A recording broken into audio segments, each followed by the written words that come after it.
Olá a todos, bem-vindos ao quinto vídeo da nossa série sobre derivadas.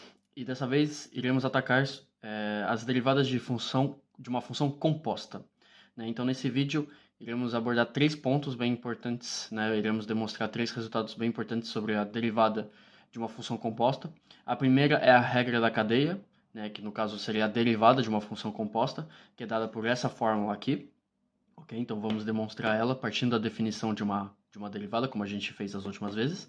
O segundo ponto é um caso específico da regra da cadeia, que é a derivada logarítmica, que ela é muito importante em física, muito utilizada em física. Então, é uma demonstração bem simples, então acho bem importante fazer. E ela é bem útil, né? Principalmente quando estamos fazendo derivadas de produtos ou quocientes, o logaritmo nos transforma em soma ou diferença, então isso acaba ajudando bastante nos cálculos de derivadas um pouquinho mais complicadas. E o último caso é um caso específico de uma derivada dessa forma, né, de f de ax mais b, e é a derivada n dessa função. É um caso específico que é importante saber, porque existe uma fórmula generalizada de uma derivada n de uma composição, né? No último vídeo a gente fez a fórmula de Leibniz, que era a derivada n de um produto. Existe uma fórmula explícita, para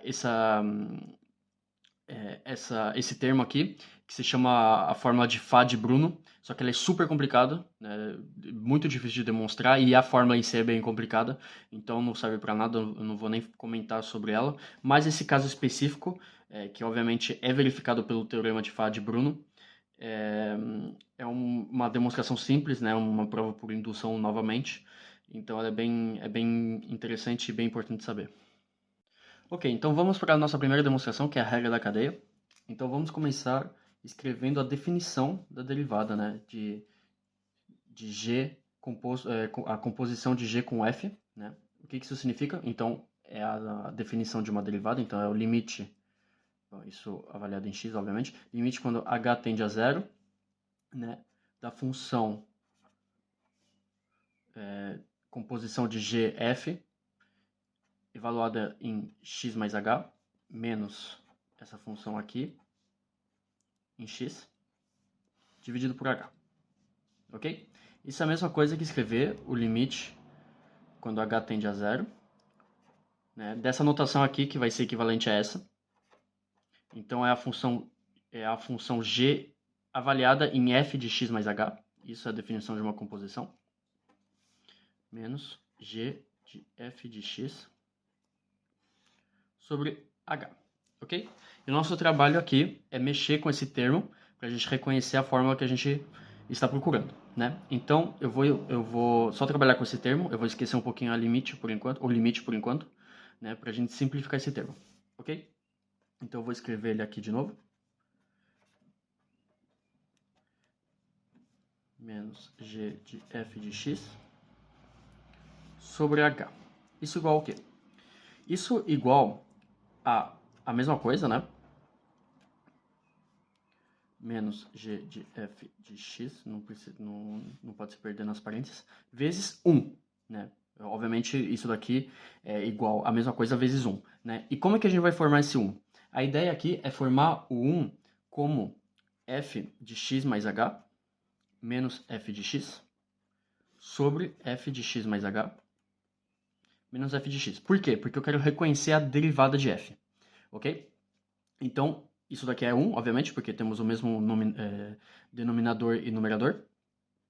E agora, como a multiplicação é comutativa, eu posso trocar esses dois, né? Então, eu posso fazer esse termo sobre esse, vezes esse termo sobre esse.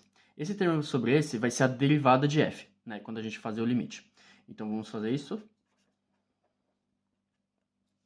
Menos g. Muitas parênteses aqui, então não pode se perder. Sobre f de x mais h menos f de x vezes o quociente, que vai ser a nossa derivada em f. Mas por enquanto eu preciso escrever assim porque eu ainda não estou trabalhando com limite. Ok? Então esse termo aqui a gente já sabe o que ele significa, então não vamos mexer nele. O objetivo é reconhecer alguma coisa com esse termo. Por enquanto a gente não reconhece nada, né? Então a ideia aqui é botar um novo parâmetro. O novo parâmetro, o que eu vou botar vai ser k, que é igual a f de x mais h, menos f de x. Né? Isso implica, então, que f de x mais h igual a k mais f de x. Ok? E eu vou trabalhar com esse termo. O que significa o limite quando h tende a zero de k? Isso igual o limite quando h tende a zero de f de x mais h menos f de x. Isso igual, quando h tende a zero, esse termo vai desaparecer, então vai ficar f de x menos f de x, então vai ficar igual a zero. Então, isso daqui mostra que quando h tende a zero, k também tende a zero. Então, a gente vai poder substituir. Então, vamos fazer limite, quando h tende a zero, da nossa definição.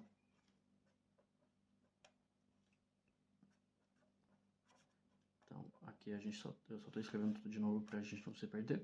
Isso igual ao quê? Então, eu vou poder substituir, porque eu sei que quando h tende a zero, é a mesma coisa que k tende a zero. Então, eu posso substituir no limite. Então, vai ficar o limite quando k tende a zero do quê?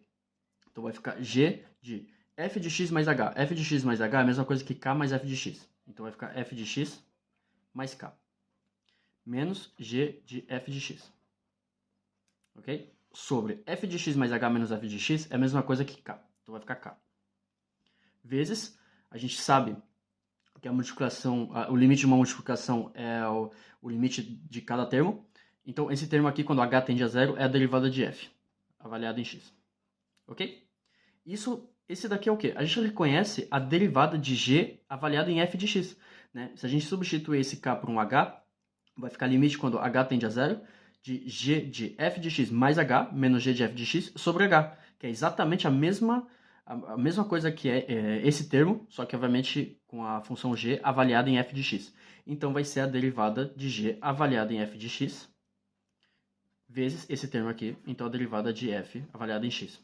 Isso conclui a nossa primeira prova. Ok, agora falando sobre a derivada logarítmica, a gente poderia de novo sair da definição, né? Então o limite da taxa de variação, só que eu vou propor uma demonstração bem mais rápida, ok? Um pouquinho menos formal, mas que funciona muito bem e não serve para nada eu complicar esse vídeo de hoje, né? Porque a derivada logarítmica ela é bem fácil e ela é mais usada na forma prática do que na forma teórica, ok?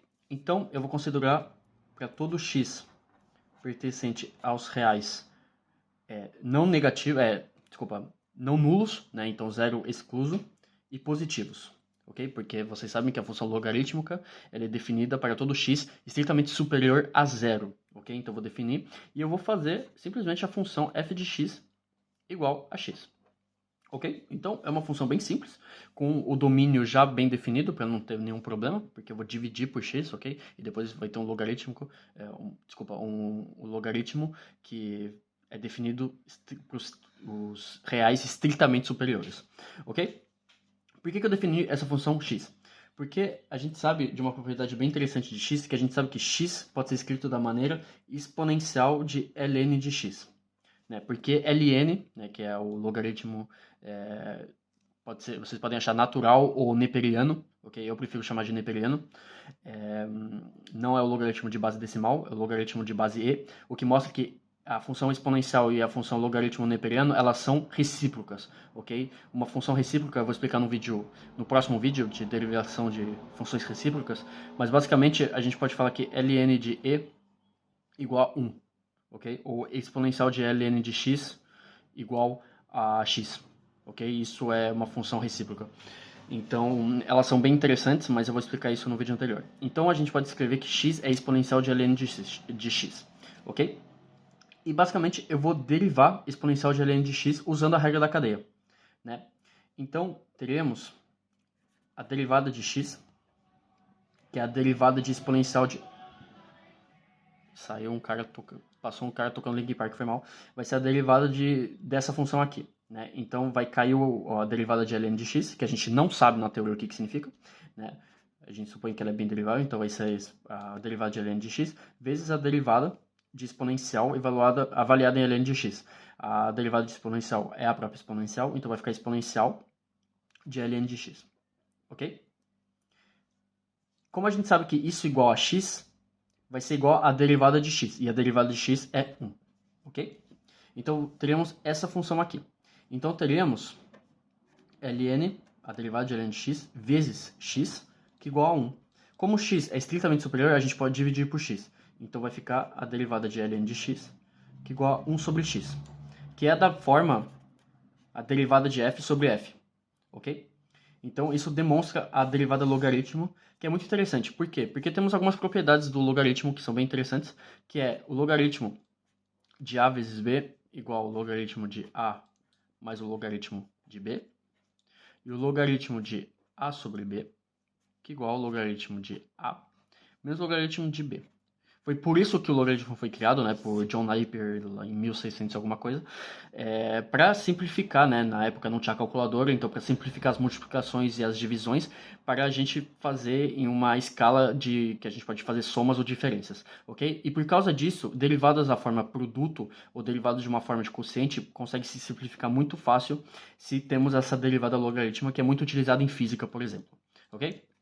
Ok, para essa última parte do vídeo, eu vou demonstrar a derivada n desse tipo de função, né, que é uma função g de x, que é igual a uma função f composta com uma função da forma ax mais b, ok? Como eu disse, não existe, quer dizer, existe uma fórmula explícita para a derivada de uma composição n vezes, né, que é a fórmula de Fá de Bruno, muito complicada, eu pessoalmente nem sei escrever ela, então eu só vou demonstrar esse caso específico, né, mas que é bem interessante, é uma prova de indução super simples, realmente para completar o vídeo, ok? Então, como é uma prova de indução, como a gente está acostumado, vamos fazer o passo base. Verificar o predicado em um certo rank, né, para ver se ele é verdadeiro, né? Então, eu vou escolher n igual a 1, ok? Então, a derivada 1 de x vai ser igual a quê? A derivada 1 disso. Então, vai ser a derivada de ax mais b. De acordo com a regra da cadeia, vai ser a derivada disso vezes a derivada disso. Ok? Então, desculpa, vai ser a derivada de tudo isso. Ok? Porque a gente ainda não derivou a função f. Então, a derivada de ax mais b vai ser a, né? Porque b é uma constante, então ela vai embora, vezes ax, então vai ficar a. Então vai ficar a vezes a derivada dessa função. Ok? Isso, né, a gente verifica se é a mesma coisa que na nossa fórmula, que eu não escrevi aqui, mas eu vou escrever aqui que vai ser a nossa hipótese de indução. Então é a potência n, a derivada n de ax mais b. Essa é a nossa hipótese de indução. Ok? Então a gente verifica se isso daqui é a mesma coisa para n igual a 1. A igual a potência 1. E isso daqui é a derivada 1 de f avaliada em ax mais b. Ok? Então isso prova o nosso passo base. Agora para o passo indutivo. O passo indutivo, como sempre, é supor que essa função é verdadeira até o rank n, né, até o predicado n, e verificar se o predicado n mais 1 é verdadeiro. Ok? Então o que é a derivada n mais 1 de g avaliada em x? É a derivada de g de n avaliada em x, derivada mais uma vez. Né? Então é a derivada dessa função, né? De acordo com a nossa hipótese de indução. Então vai ser a derivada disso, ok? Então a derivada disso vai ser o quê? Essa é uma constante, então ela vai embora, né? Tipo, ela só sai da derivada. A gente vai derivar esse termo aqui, ok? Então 1a vai sair, então vai ficar a potência n vezes a, vezes a derivada disso, mais uma vez, então vai ser vezes a derivada n mais 1 dessa função. A potência n vezes a é a mesma coisa que a potência n mais 1. Né? Regra dos expoentes de ax mais b. E isso conclui a nossa prova, ok? Ela é bem simples, bem rápida, mas é bem interessante para realmente, mais uma vez, a gente treinar sobre o passo de indução. Então a gente pode falar que para todo n pertencente aos naturais, o predicado em n mais 1, e em todo n no caso, é verdadeiro.